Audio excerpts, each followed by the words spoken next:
We all know the life cycle of the Magic the Gathering product. The set comes out, we talk about it for a few weeks, hardly pre-order, and eventually the value of the product and the cards inside absolutely fall off a cliff. Well, at least sometimes. There are rare occasions where Magic the Gathering sets absolutely pop off, and even rarer occasions when those sets are standard releases. But today, I want to talk about a Magic the Gathering standard release that is absolutely pumping, what sets it apart from other standard releases, and how we can hope to recapture this in some of our future sets, maybe even Outlaws of Thunder Junction. Following the trend of sales for most Magic the Gathering releases on TCG Player has been an eye-opening experience, as right here on this channel we track every single sold listing of sealed product on the website, and it has brought to my attention that, wow, Magic sets just come out, we are hyped, we buy a ton of product. Big shout out to the Magic the Gathering community, we are in, baby, we are all in. But then immediately following the release of the set, the interest just seems to fall off a cliff. Rarely do we stick around and continue buying product over and over again in the long term. Couple boxes here, couple boxes there, but for a Magic set in the months following its release, nothing really makes a splash. And when I say nothing, I mean standard releases. Those sets that do make a splash are generally things like Commander Masters, that crashes down to an acceptable price where we, the community, say, okay, I won't buy a $400 set box, but I'll bite the bullet and buy a $300 set box or a $200 some odd draft box. Now, there is an exception to this rule. There are successful sets that maintain their value, but that's a rarer occurrence because, frankly, lightning kind of has to strike. It has to be a product that not only we deem affordable, so we buy in at it right away, it's got to have intrinsic value and actual value in the box, so we spend our hard-earned money on it, and then we want to go back to the well to revisit the play experience, the theme, and the long-term value of the cards inside. Something like Lord of the Rings comes to mind when we discuss this.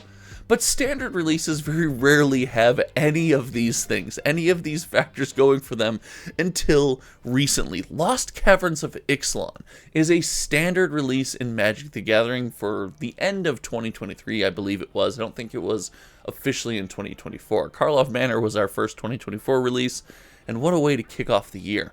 But Ixalan is absolutely crushing. I want to take a look at some Ixalan numbers really quick, and I want to talk about why. Why is Ixalan so good? And yes, it goes deeper than just, there's a Cavern of Souls and things in the box. Like it goes deeper than that. And I also want to talk, how can we recapture some of this magic? Now, yes, Cavern of Souls in the box definitely helps, but without further ado, let's see if I have it up here. Without further ado, I do want to take a look at some of these numbers here.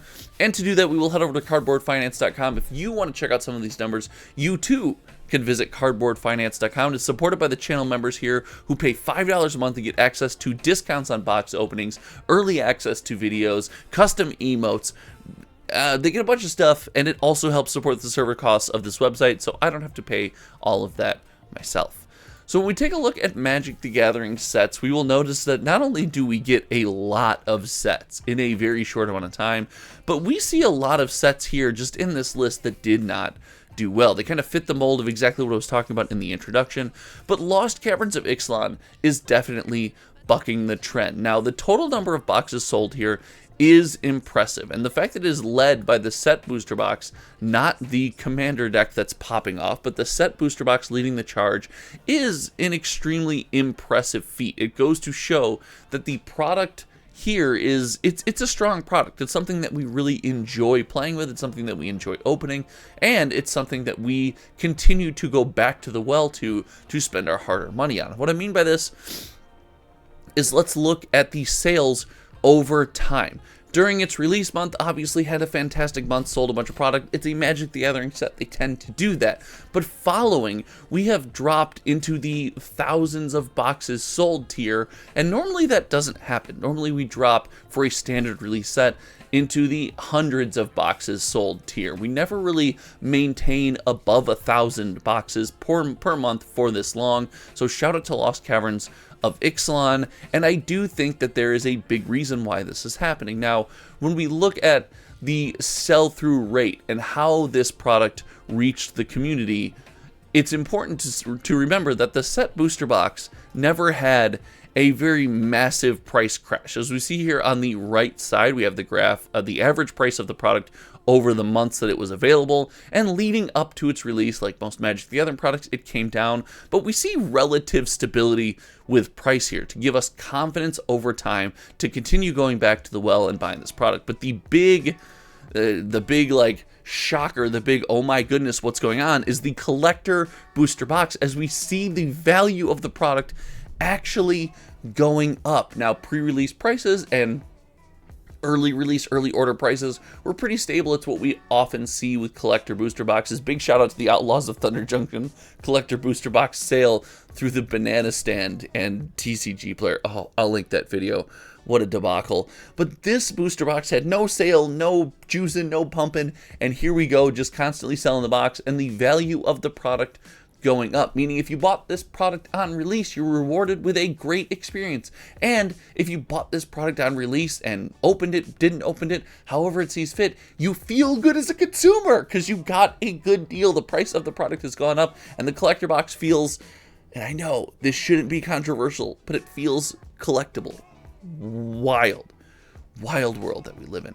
But it's not just the price of the box that is important, in my opinion. We see here when we head over to Lost Caverns of Ixalan and look at the best-selling products on TCG Player, we see cards in what I call the sweet spot. We see cards in that 8, 10, 12, all the way down to $5 range. And this is important because this is something that normal people just looking to go out and pick up a card, add a card to their commander deck, add an Accolazotz or a Get Lost to their commander deck, or even the Deepest Might here. We see stuff like that available for a fair price that people are going to get access to and be able to play. And when these cards hold value, we don't see those cards in the sweet spot really tank way down. We sit in a beautiful spot. And furthermore, we see the price of these products, for those who still have product, for those who care about the value of the product,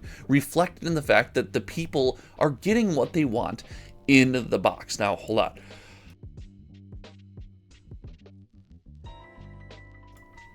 Sneeze break? That's never happened in a video before. If you were here, comment for that. That's actually never happened before.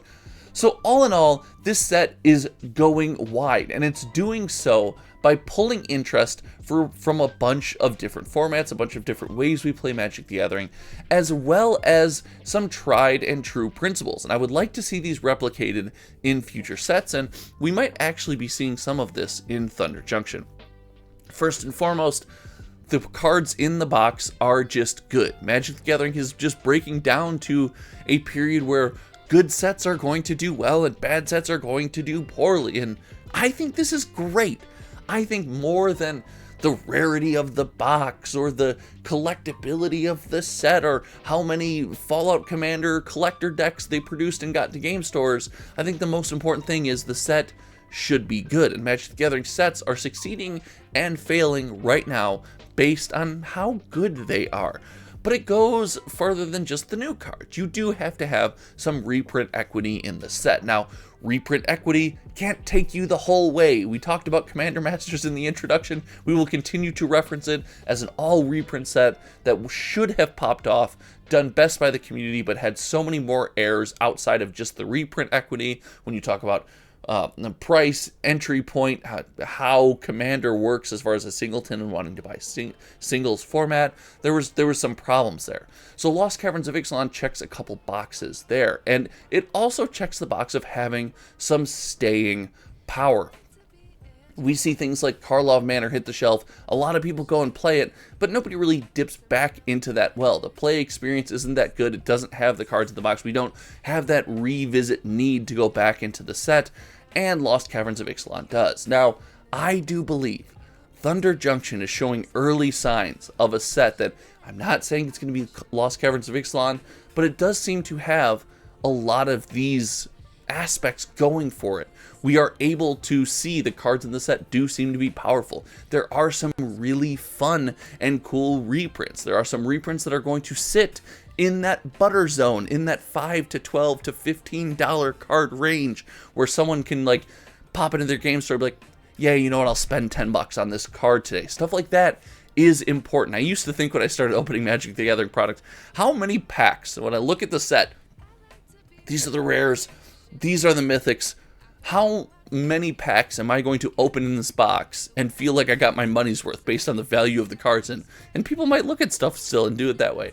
All in all, I think this set is a great example of how Magic the Gathering sets can go extremely well, and something we can use in the future to kind of point the ship in the right direction. Now, is every set going to go well, even if we come in with the best intentions?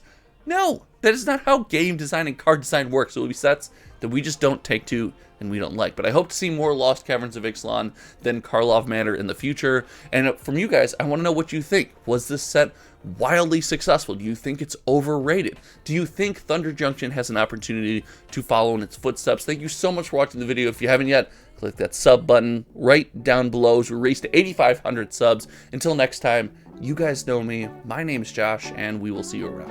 All right, goodbye.